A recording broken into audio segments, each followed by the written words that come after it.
Hey, Randy Williams here, Arizona Hills Community Church. Hey, I've been a Christian for a long time, and I can name you so many systems and books and conferences that people have relied on to know God better or to be more godly.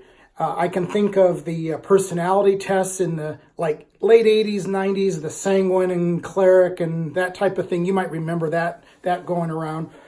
The love language book was huge. The birth order. Oh, how about parenting? The raising kids God's way, as if they had the corner on the market in those terms.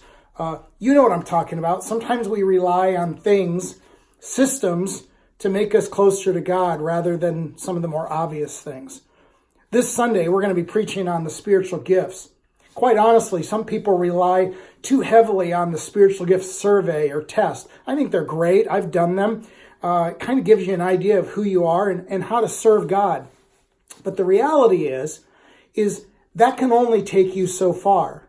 When the Holy Spirit came into our life at that point of conversion, what happened is a lot of things happened, but one of the things he did is he brought into us and instilled in us these gifts that were to be used for two reasons. One is so we can do the work of God in the church, in the world, and then also to make us grow and mature and get better.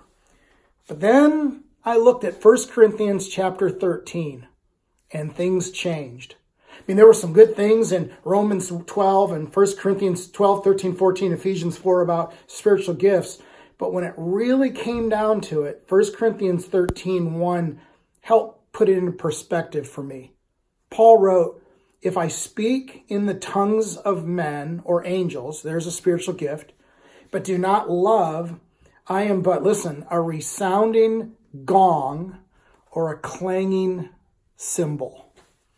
Then he goes on to say, if I have the gift of prophecy, another gift, and can fathom all mysteries and all knowledge, and if I have the faith that can even move mountains, there's another spiritual gift, but I don't love, Paul says, I'm nothing.